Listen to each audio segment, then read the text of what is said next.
again, it's April here and welcome back to another video. This is the last video of the year and I wanted to show you guys how I got back into making art after almost 6 weeks of not doing any, not drawing, nothing. So I wrote down a bunch of things I thought would help me get back into making art and then I just did them all last week, I think.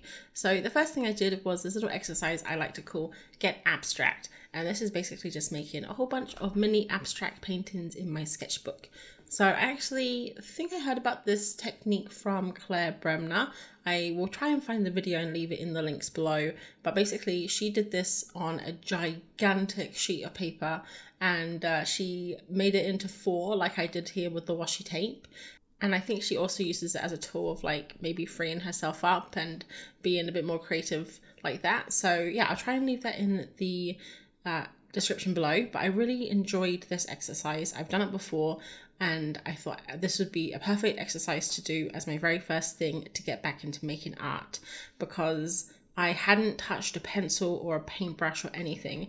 So I basically just got out my acrylic wash and I went to town. I picked a few colours that I liked that I thought would complement each other, and I just basically started off with laying down some colours, and a lot of this gets covered up in the end with pencils and neo colours and everything. But what I really love about this exercise is that you don't have to think at all. Literally turn your brain off and just make marks, make shapes. You can't go wrong. You can't make a mark that's in the wrong place. It's abstract art, you know, like no one can tell you that it's wrong. And what I also love is that you create this piece as if it's one piece.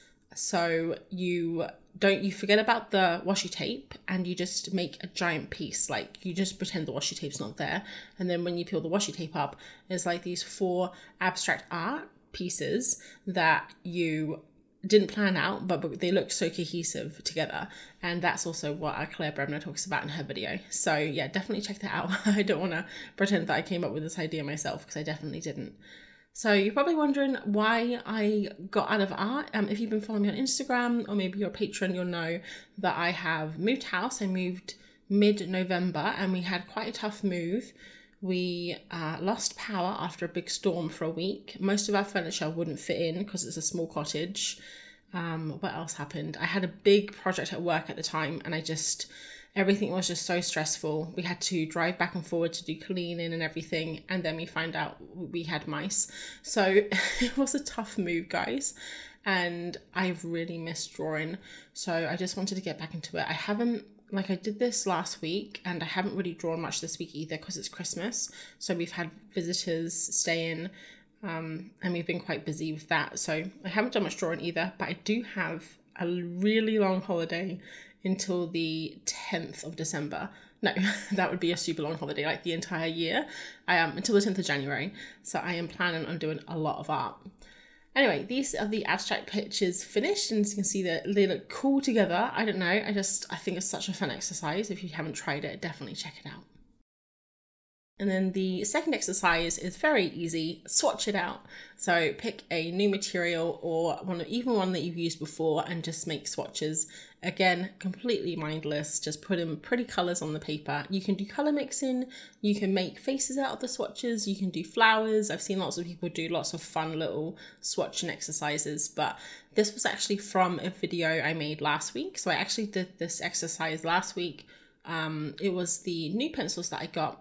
And I will leave the link to that video above or below somewhere if you want to see it. It was this set of Erosia 10 pencils, if you want to watch that entire video. So this is just a little snippet of that. And it was quite fun swatching all of these out. I do like swatching materials. I do it quite a lot, actually.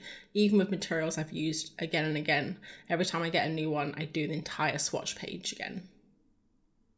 So moving on, the third little exercise I called Ask for Help. And basically this is when you are struggling with ideas or you just maybe need a little bit of a prompt. So you can ask your friends, your family, your dog. What I did is I went on Instagram and I did one of the little questions and I asked people what to draw.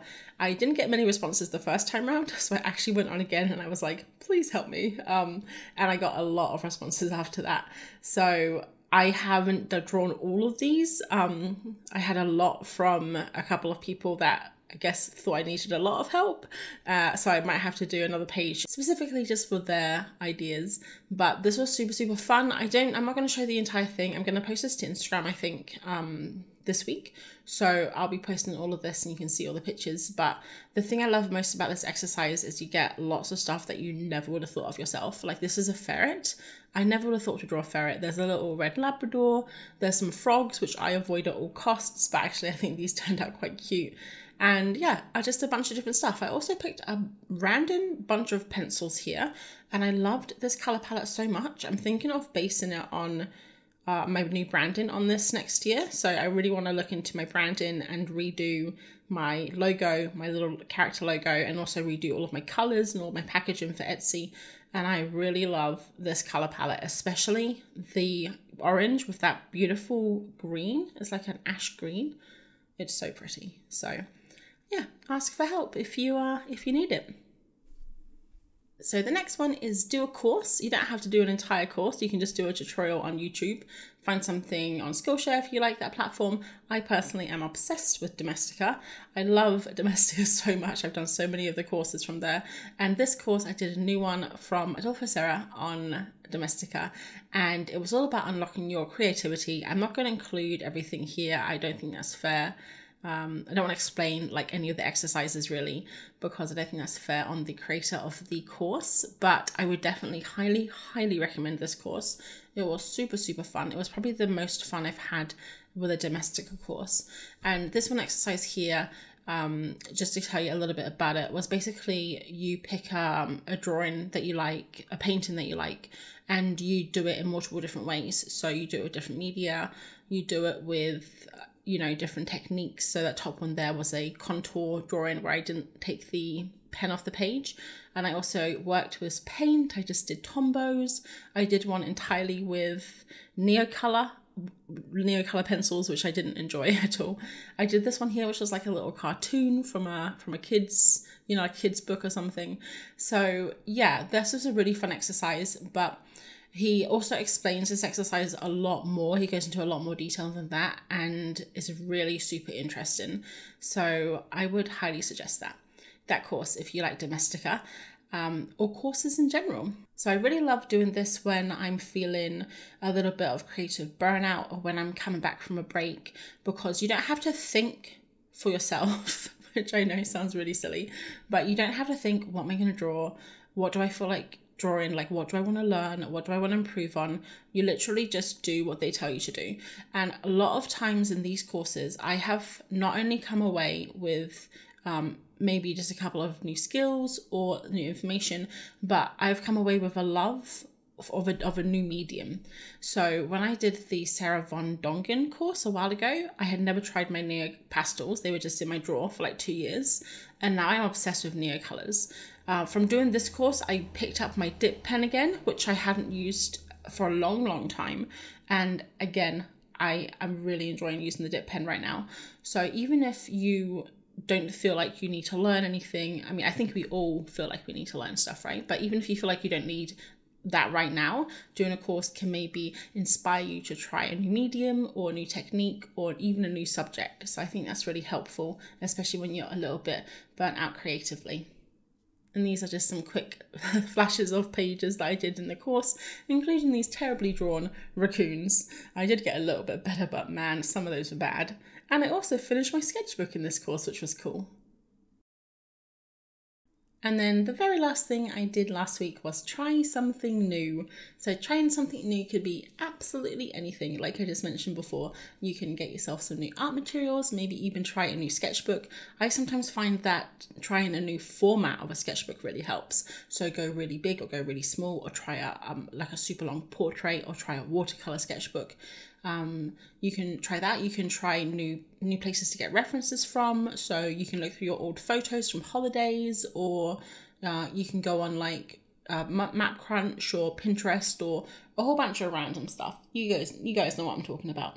So for this try something new, I actually wanted to try a technique. I don't know if it's a technique or just like a way of working that I have seen Katie Moody do a few times, and I've wanted to try it every time I see her do it. So Katie Moody, if you don't know, is an artist, an illustrator. She's on Instagram. She's also on YouTube. She's got a really great YouTube channel. And if you don't follow her, I'd definitely check her out because her art is really lovely. It's so colorful and vibrant, and it makes me very happy every time I look at it.